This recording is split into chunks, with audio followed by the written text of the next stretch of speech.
බුදුහාමුදුරන්ගේ කාලේ නෝනා කියු මහත්තයෙකුයි කසාද බැඳලා හිටියා. නෝනා මහත්තයාට හොරෙන් නෝනාගේ අයියා එක්කම සම්බන්ධයක් ඇති කරගත්තා. ඒ සම්බන්ධයේ දුරදිග යද්දී කිව්වා ඔයාගේ මල්ලි දැනගත්තොත් අපි දෙන්නවම මරනවා. මල්ලිට කලින් ඔයා ඉක්මන් වෙන්න. ඔහොම කී ඔලුවට විසදාද්දි තුන්වෙනි හතරවෙනි පාර අයියා කල්පනා කරා ඇත්තනේ නා. මල්ලිට අහු වුණොත් අපි දෙන්නට මැරුම් කණ්ඩ වෙන්නේ. ඊට කලින් මං ඉක්මන් වෙන්න ඕනේ කියලා එක්කුසේ උපන් මල්ලිව මැරුවා. කාමය නිසා. මැරිලා ගිහිල්ලා මේ මල්ලි බිරිඳට තිබ්බ ආදරය අතහැර ගන්න බෑ අහිංසකයානේ.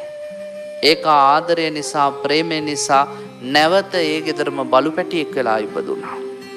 කාන්තාවගේ පස්සෙන් නාණ්ඩ යද්දිත් යනවා, කඩපිලට යද්දිත් යනවා, මිනිස්සු විහිළු කරනවා බලු ඇද්දී කියලා. කේන්ති ගිහිල්ලා ඇවිල්ලා අයියන්ඩිට කිව්වා ඒ කියන්නේ අලුත් ස්වාමියාට මේ බල්ලගෙන් හරි වදයක් මේකව මරලා දාන්න කියලා. මැරුවා. දෙවනි පාරත් තමන්ගේ අයියා අතින් මැරුම් කෑවා. කාමය අතහැර ගන්න බෑ, ප්‍රේමය අතහැර ගන්න බෑ, ආදරේ රාගය අතහැර ගන්න බෑ. ඒ ගෙදරම මිදුලේ ගැරණියෙක් වෙලා ඉපදුනා. කාන්තාව මිදුලත් උගානවා, බිම දිගේ ඇවිල්ලා කකුලට ගොඩ වෙනවා. කුස්සිය උයද්දි වහලේ බඩ ගාගෙන ඇවිල්ලා ඇඟට වැටෙනවා. දෙපාරක් තුන් පාරක් බල්ලකුව හරියන්නේ නැහැ, මේකවත් මරන්න පෙති පෙති කැපුවා. කැපුවේ අයියා. අයියාගේ අතින් තුන්වෙනි පාරටත් මැරුම් කෑවා. ඒත් රාගය අතහැර ගන්න බෑ. ගෙදර වැස්සිගේ කුසේ වසුපැටියෙක් වෙලා ඉපදුනා.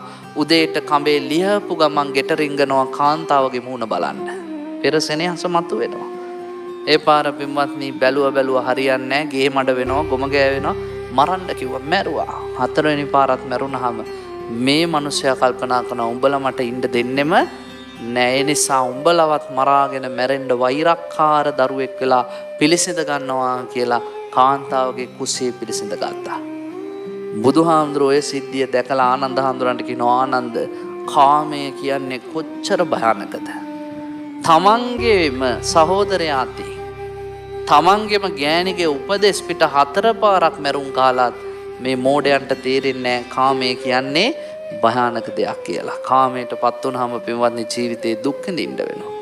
එනිසා කාමයේ ස්වභාවය දැනගත්තාම හැමදේම දවසක වෙන් වෙන්න සිද්ධ වෙනවා කියලා මිනිස්සුන්ට දුක තුනී කර ගන්න පුළුවන් කිව්වා. හැමදේම වෙන් වෙන්න වෙනවා කියලා දන්නවා නම් ඒගොල්ලෝ කයෙන් වැරදි දේ කරන්නේත් නැහැ, සිතින් වැරදි දේ හිතන්නේත් නැහැ, මනසින් වැරදි මේ වචනෙන් වැරදි දේ කියන්නේ නැහැ. එතකොට ටික මාර්ගයේ වැඩෙනවා.